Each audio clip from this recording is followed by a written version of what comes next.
Numericals जो भी question आएगा वो इनसे बाहर नहीं आएगा। संख्या बदल सकती है लेकिन जो 100 न्यूमेरिकल्स मैं आपको दूंगा वही कॉन्सेप्ट पर सवाल आना है, उससे बाहर बिल्कुल नहीं। मॉडल पेपर आपने यदि खरीदा है तो उस मॉडल पेपर में से क्या चीज सबसे पहले पढ़नी है? सबसे पहले 2019 में जितने भी क्वेश्चंस आए हैं पहले उनको अच्छी तरह से कर लीजिए। फिर उसके बाद 2020 में जो क्वेश्चंस आए हैं फिर उनको 5 मॉडल पेपर मैं आपको दे रहा हूं, बस उनको सॉल्व कर लेना और उनको लर्न कर लेना और साथ में ये 3 वर्ष के पेपर क्वेश्चंस याद कर लेना। स्ट्रेटेजी बनाइए कि आपको पढ़ना है, जैसे पहले चैप्टर का पढ़ना है तो पहले चैप्टर में पहले 2019 में जो पिछले वर्षों में कौन कौन से चैप्टर से ज्यादा क्वेश्चन आ रहे हैं, लॉन्ग क्वेश्चन किस चैप्टर से आ रहा है, ये आप पहले एनालाइज करिए।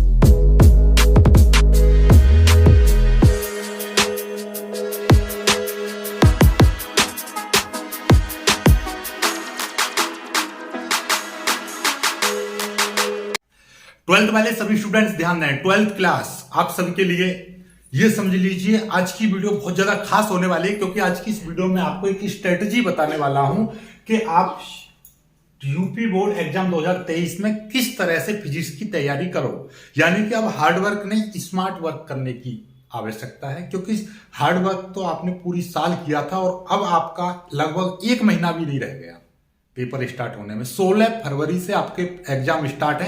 यदि आज से दिन लगाओगे तो एक सब्जेक्ट को पढ़ने के लिए अभी 30 दिन भी नहीं बचे हैं। तो इसलिए अब बचे हुए समय में किस तरह से आपको इनपुट देना है कि आउटपुट आपको मैक्सिमम प्राप्त हो, यानी कि इतना आउटपुट दो कम से कम और मिनिमम इनपुट देने पर आउटपुट आपको एक्स्ट्रा लेना है। तो उसके लिए आपको क्या करना पड़ेगा? हार्ड वर्क नहीं, अब स्मार्ट वर्क करना है। स्मार्ट वर्क किस तरीके से, मस्त सी स्ट्रेटेजी तैयार करो, किस तरह से पढ़ना है वो सब इस वीडियो में हम बात करने वाले हैं। तो देखिएगा फिजिक्स की तैयारी कैसे करें। आज की इस वीडियो में हम स्पेशली बात करेंगे फिजिक्स की तैयारी कैसे करें। 1 मार्च 2023 को आपका फिजिक्स का पेपर है। फिजिक्स का पेपर कब है? 1 मार्च 2023 को पेपर है और 16 फरवरी से एग्जाम आपके क्या है? स्टार्ट है। तो भैया आप ऐसा समझ लीजिए कि ये जो 16 फरवरी है आपके लिए बहुत ही खास दिन होने वाला है। तो उसके लिए आपको तैयारी आज से और अभी से करने लग जाइए। तो 11 जनवरी आज है, यानी कि आज ये वीडियो जो बन रही है ये 11 जनवरी को बन रही है। तो आज से आप एक प्रण ले लीजिए कि आपको हार्ड वर्क नहीं स्मार्ट वर्क करना है। और उसके लिए क्या करना है कि आपका 10 दिन में पूरी फिजिक्स समाप्त हो जाएगी। उसके लिए क्या करें? तो 10 दिन में आपको पूरी संपूर्ण फिजिक्स की तैयारी किस तरह से करनी है उसका समझिएगा। एक थोड़ा सा फंडा स्मार्ट प्लान लेकर आया हूं। देखिए सबसे पहली बात तो आपको मॉडल पेपर सॉल्व करने ही करने हैं। क्या? मॉडल पेपर लगाइए, मॉडल पेपर को हल कीजिए। राइट, मॉडल पेपर को हल करोगे तो उससे क्या बेनिफिट मिलेगा आपको? देखिए जैसे कि आप एक मॉडल पेपर पढ़ रहे हो तो उस एक को उस तरह से पढ़ो कि आपका एक ही पेपर पढ़ने से पूरी तैयारी हो जाए। तो वो तैयारी कैसे होगी? जैसे कि आपका 5 अंक का पेपर, फिजिक्स में सबसे बड़ा क्वेश्चन कितना? 5 अंक का, और मैथ में सबसे बड़ा क्वेश्चन 8 अंक का होता है। तो फिजिक्स में सबसे बड़ा 5 अंक का प्रश्न है, जैसे कि प्रश्न संख्या 9। फिजिक्स में पूरे 9 प्रश्न मिलेंगे। प्रश्न संख्या 9 में 2 क्वेश्चन दे रखे होंगे, जैसे कि एनपीएन ट्रांजिस्टर का सचित्र वर्णन करो, और अथवा करके दे रखा होगा हाइगेंस के द्वितीयक तरंगिकाओं के सिद्धांत की विवेचना करो। तो मतलब ये 2 क्वेश्चन दे दिए, इनमें से कोई भी एक क्वेश्चन करना है। और ये कितने? 5-5 अंक के प्रश्न है।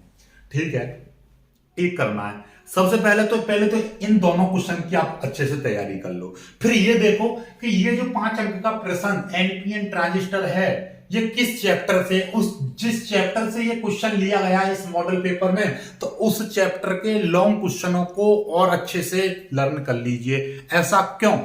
ऐसा इसलिए क्योंकि लॉन्ग प्रश्न यदि मॉडल पेपर में या पिछले आए हुए पेपरों में ये दे रखा है तो इसी चैप्टर से लॉन्ग क्वेश्चन बनने वाला है अब की बार भी। बशर्ते अंतर क्या होगा? हो सकता है कि ये क्वेश्चन जो के त्यों दे दे, या ये नहीं देगा तो इससे रिलेटेड या इससे ही मिलता जुलता क्वेश्चन, जैसे कि आपका एनपीएन ट्रांजिस्टर आपको इस मॉडल पेपर में दे रखा है, या प्रीवियस ईयर के पेपर में यदि एनपीएन ट्रांजिस्टर आया है तो आप एनपीएन ट्रांजिस्टर तो पढ़ो ही पढ़ो, साथ में आप पीएनपी ट्रांजिस्टर और पढ़ लीजिए, पीएन संधि पढ़ लीजिए, पीएन संधि डायोड पढ़ लीजिए। पीएन संधि डायोड का अर्धतरंग दृष्टिकारी के रूप में कैसे प्रयुक्त किया जाता है उसकी क्रियाविधि पढ़ लीजिए, उसका सचित्र वर्णन पढ़ लीजिए। पीएन संधि डायोड का पूर्ण तरंग दृष्टिकारी के रूप में कैसे प्रयुक्त किया जाता है उसका सचित्र वर्णन याद कर लीजिए। तो इसका मतलब ये हुआ कि आपका ये जो क्वेश्चन जिस चैप्टर से आ रहा है उसी चैप्टर के इस क्वेश्चन से मिलते जुलते सारे क्वेश्चन आपने तैयार कर लिए, तो ये समझ लो कि आपका 5 अंक का काम हो गया। चलो माना कि इससे भी नहीं फंसता, सपोज दैट 50%, चलो चांस मान लिया कि इससे नहीं फंसा तो कोई दिक्कत नहीं। इसके अथवा में भी तो ये क्वेश्चन दे रखा है ये वाला, हाइगेंस के द्वितीयक तरंगिकाओं के सिद्धांत की विवेचना करो। तो ये जिस चैप्टर से आ रहा है उस चैप्टर में एक और क्वेश्चन होगा, लॉन्ग क्वेश्चन और भी तो होगा, तो उसको लर्न कर लीजिए। तो इसका मतलब ये हो गया आपका यहां से नहीं तो यहां से, तो ये आपका 5 नंबर आपके मात्र 4-5 क्वेश्चनों में ही खत्म हो गया यार। तो अब ये क्वेश्चन आपका तैयार हो गया, 5 नंबर क्लियर। तो आगे बढ़िए इसी तरीके से आपका जैसे कि और कोई क्वेश्चन छोटे क्वेश्चन पे आ जाओ, जैसे 3 नंबर का क्वेश्चन है, जैसे एंड गेट का लॉजिक, प्रतीक, बूलियन, सत्यता सारणी लिखिए। तो ये जिस चैप्टर से आ रहा है उस चैप्टर से इससे मिलते जुलते क्वेश्चन, जैसे एंड गेट है, एंड गेट की जगह पे आप और गेट भी पढ़ लीजिए, साथ में आपका एंड है, नॉर गेट भी पढ़ लीजिए। ठीक, ये बस ये पढ़ लीजिए, 3 गेट है और एक और गेट होता है N A N D gate, N A N D, हालांकि ये आता नहीं है लेकिन इसको भी पढ़ लीजिए। तो मतलब क्या हुआ, बस ये क्वेश्चन आता ही आता है, और ये नहीं तो ये आएगा, ये नहीं तो ये आएगा, ये 100% यानी कि आना ही आना है। कुल मिला के बात ये कुछ क्वेश्चंस ऐसे हैं जो हर बार रिपीट होते हैं, क्योंकि उनके ही भैया जैसे कि एक आता है, एक एल आर परिपथ, एक सी आर परिपथ, एक एल सी आर परिपथ, इसकी प्रतिबाधा निकालने के लिए आती ही आती है। तो एक ये दे रखा है क्वेश्चन में, तो आप सी आर भी पढ़ लीजिए, एल सी आर भी पढ़ लीजिए, काम खत्म। और इसी कॉन्सेप्ट पर ये रहता है, इसी कॉन्सेप्ट पर, यानी तीनों एक ही कॉन्सेप्ट पर रहते हैं। जैसे ये इसका पढ़ लोगे तो वही कॉन्सेप्ट इसके लिए, वही कॉन्सेप्ट इसके लिए, वही कॉन्सेप्ट इसके लिए।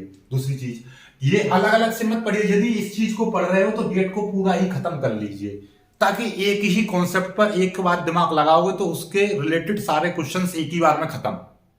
समझ पा रहे हो बात को मैं क्या कह रहा हूं? तो इस तरह से तैयारी करनी है। तो हर क्वेश्चन को पहले समझो ये क्वेश्चन क्या कह रहा है, और पेपर को भी समझो कि ये पेपर कैसे बना है। आप मॉडल पेपर नहीं, पुराने साल का पेपर देखो, पुराने साल का पेपर यानी कि पिछला पेपर देखो, पिछले वर्ष का पेपर, वर्ष के पेपर को एनालाइज करो कि पिछले वर्ष में क्या क्या क्वेश्चन आए थे, कहां कहां से आए थे। समझ पा रहे हो बात को? यदि इसके लिए भी समय नहीं है, कभी आप छांटने के लिए समय नहीं है, सर हमको हम मॉडल पेपर, हाँ आप ही हमको बता दो, तो देखिए कोई दिक्कत नहीं है। यदि हम आपके लिए बताएंगे तो हम आपसे कुछ ले तो आपकी जगह हम एनालाइज कर लेंगे पिछले वर्ष के। लेकिन आपको क्या करना है, जैसे कि आप देखिए फिजिक्स में आता क्या पहले वो समझो, हमने पूरा एनालाइज करके रख रखा है। यदि आप एनालाइज नहीं कर सकते हो तो कोई बात नहीं है, आपके लिए ये आपका काम था, लेकिन आप नहीं कर पा रहे हो तो हम कर लेंगे, कोई दिक्कत नहीं है। लेकिन तैयारी तो कर सकते हो आप। चलो दिमाग मत लगाओ सर अब हम कहां से ढूंढे, कौन कौन से क्वेश्चन आ रहे हैं, कोई दिक्कत नहीं, हम आपको एक साथ क्वेश्चन प्रोवाइड करते हैं, वो भी फ्री, किसी से पैसा नहीं ले रहे। देखिए क्या करना है आपको, जैसे कि फिजिक्स के पेपर में पहले समझो क्या चीज आती है, 4 ही चीज आती हैं फिजिक्स के पेपर में, 4 ही चीज देखने को मिलेगी। क्या? डेरिवेशंस, न्यूमेरिकल्स, थ्योरी और बहुविकल्पीय प्रश्न। ओके चलिए, सबसे पहले आपको क्या करना है, इन दोनों चीजों पर ज्यादा फोकस करनी है, क्योंकि यही दोनों चीज हैं। न्यूमेरिकल्स की बात करूं तो 20 से 25 नंबर के तो न्यूमेरिकल्स ही आएंगे, और आपका 30 से 35 नंबर के डेरिवेशन आएंगे, बाकी बचे हुए थ्योरी, और ये तो 6 नंबर के हैं एमसीक्यू, बाकी बची हुई थ्योरी। 70 नंबर का पेपर है, कोई दिक्कत नहीं। डेरिवेशंस के लिए मैंने क्या बताई थी, मैंने हर डेरिवेशंस का क्या कर रखा है आपके लिए, पूरे चैप्टर में, पूरी किताब में से लगभग 50 डेरिवेशंस आपको छांट के दिए हैं, चैप्टर बाई चैप्टर सारे डेरिवेशंस और थ्योरी के क्वेश्चंस में, साथ ही साथ चैप्टर बाई चैप्टर आपको प्रोवाइड कर रहा हूं। जब पेपर देखोगे, पेपर में बैठ जाओगे तो आपको पता चलेगा इनसे बाहर एक भी प्रश्न नहीं आएगा आपका, जितना मैं बता रहा हूं उससे एक भी बाहर नहीं आएगा, क्योंकि पिछले 10 सालों में यही क्वेश्चन रिपीट हो रहे हैं बार बार। ठीक है, वो सारे क्वेश्चंस मैं आपको प्रोवाइड कर रहा हूं, जैसे कि डे 1, डे 2, डे 3 इस तरीके से दे रहा हूं, तो उसमें सारी पीडीएफ आपको मिल रही है। न्यूमेरिकल्स की बात करूं तो न्यूमेरिकल्स 100 न्यूमेरिकल्स की सीरीज, देखिए अब तक मैं 10-10 करके दे रहा था, लेकिन अब समय बहुत नजदीक आ चुका है, तो एक साथ में आपको 100 न्यूमेरिकल्स की कल पीडीएफ आपको, या कल नहीं आज शाम को, आज शाम को 100 क्वेश्चंस की एक साथ पीडीएफ में आपको प्रोवाइड करा दूंगा। 100 न्यूमेरिकल्स की। ये कर लिए तो आपके 20 से 25 अंक क्लियर, क्योंकि न्यूमेरिकल्स जो भी क्वेश्चन आएगा वो इनसे बाहर नहीं आएगा। संख्या बदल सकती है, लेकिन जो 100 न्यूमेरिकल्स मैं आपको दूंगा वही कॉन्सेप्ट पर सवाल आना है, उससे बाहर बिल्कुल भी नहीं आएगा। पूरी किताब के वो प्रश्न जो पिछले 10 वर्ष में लगातार बदल बदल के आ रहे हैं, तो वो सारे क्वेश्चंस में छांट दिए, लिस्ट भी बना दी, पीडीएफ भी बना दिए, तैयार है, आपको आज शाम को मिल जाएगी। ओके, डेरिवेशंस मैं चैप्टर 1 करके दे रहा था, अब तक वो 7-8 चैप्टर के दे दिए हैं, बाकी बचे हुए एक साथ में प्रोवाइड कर दूंगा, एक साथ ही ले लेना, कोई दिक्कत नहीं है। ठीक है, थ्योरी वाले इसी में है, क्योंकि डेरिवेशंस इसमें क्या आते हैं, दो तरह से मिल रहे हैं क्वेश्चन, शॉर्ट क्वेश्चन और लॉन्ग क्वेश्चन। लॉन्ग क्वेश्चन ये हैं, डेरिवेशंस आ रहे हैं उसमें 5-5 नंबर वाले प्रश्न, और बाकी शॉर्ट में वही आ रहे हैं, थ्योरी वाले एमसीक्यू सारे उसमें ही हैं। न्यूमेरिकल्स अलग कर ही दिए हैं, तो पूरा मिल गया स्मार्ट वर्क। अब आपको ये भी काम नहीं कर पा रहे तो आपने मॉडल तो खरीदा होगा, जैसे मास्टरमाइंड है यानी चित्रा का, या आपने अवतार खरीदा होगा, या काका का खरीदा होगा, कोई तो मॉडल पेपर आपने खरीदा होगा। तो उसमें से आप सबसे पहले तैयार कीजिए 2019 में जितने भी प्रश्न, क्योंकि हर प्रश्न के पीछे सन लिखी होती है, तो सबसे पहले आपको मॉडल पेपर आपने यदि खरीदा है तो उस मॉडल पेपर में से क्या चीज सबसे पहले पढ़नी है। सबसे पहले 2019 में जितने भी क्वेश्चंस आए हैं पहले उनको अच्छी तरह से कर लीजिए, फिर उसके बाद 2020 में जो क्वेश्चंस आए हैं फिर उनको कर लीजिए, फिर उसके बाद 2018 में जो आए हैं फिर उनको कर लीजिए, फिर आपको फिर जो मन करे वो पढ़ लीजिए, कोई दिक्कत नहीं है। ठीक है, बस ये 3 वर्ष के प्रश्न पढ़ लेने आपके 95% के लिए इनफ है। ठीक है, अब ऐसा क्यों बोल रहा हूं, क्योंकि कुछ चीज मैं बता रहा हूं ना, ये हो गए, इसके बाद भी 5 मॉडल पेपर मैं आपको दे रहा हूं, सॉल्व करेगा कितने, 5 मॉडल पेपर मैं आपको दे रहा हूं, बस उनको सॉल्व कर लेना और उनको लर्न कर लेना, और साथ में ये 3 वर्ष के पेपर क्वेश्चन याद कर लेना, आपकी तैयारी कंप्लीट। 100 में से 100, 70 में से यदि 70 ना आए तब कहना, लेकिन करने ये आपको ईमानदारी से है, ऐसे नहीं कि जैसे कि आपसे पूछा वैद्युत प्लस की परिभाषा और आप लिख के आ रहे हो वैद्युत प्लस का मात्रक, नहीं, एक साथ ही खत्म कर दो। जैसे वैद्युत प्लस की परिभाषा आपसे पूछे तो आप क्या करो, वैद्युत प्लस की परिभाषा, मात्रक, विमा, सारी चीज याद कर लीजिए, उसका सूत्र भी याद कर लीजिए, वैद्युत प्लस के साथ वैद्युत क्षेत्र की तीव्रता भी याद कर लीजिए। ठीक है, तो ये सारी चीजें होती हैं आपको पढ़ने की। ठीक है, तो आई होप आप समझ पा रहे होंगे कि तैयारी किस तरह से करनी है आपको। आप एक स्ट्रेटेजी बनाइए कि आपको पढ़ना है, जैसे पहले चैप्टर का पढ़ना है तो पहले चैप्टर में पहले 2019 में जो क्वेश्चंस आए हैं वो पढ़ने हैं, फिर 20 में, फिर 18 में। साथ में आपको मॉडल पेपर जरूर लगाने हैं, मॉडल पेपर जरूर आपको देखने हैं, पिछले वर्ष में जो पेपर आए हुए हैं वो किस तरह से आ रहे हैं वो चीज आपको देखनी है, कौन कौन से चैप्टर से क्वेश्चन ज्यादा आ रहे हैं उन चीजों को पहले एनालाइज करो, फिर आप पढ़ने में मजा आएगा। तो 2-3 घंटे आप पहले एनालाइज करने में दीजिए कि आपको पिछले वर्षों में कौन कौन से चैप्टर से ज्यादा क्वेश्चन आ रहे हैं, लॉन्ग क्वेश्चन किस चैप्टर से आ रहा है, ये आप पहले एनालाइज करिए, फिर उसके बाद में आप पढ़ना स्टार्ट कीजिए। समझ पा रहे हो मैं क्या कह रहा हूं? आई होप कि आप समझ पाए होंगे, नहीं समझ पाए तो फिर भी कमेंट करना, फिर आगे देखा जाएगा। बाकी ये सारा मटेरियल आपको मैं प्रोवाइड कर दूंगा पीडीएफ में।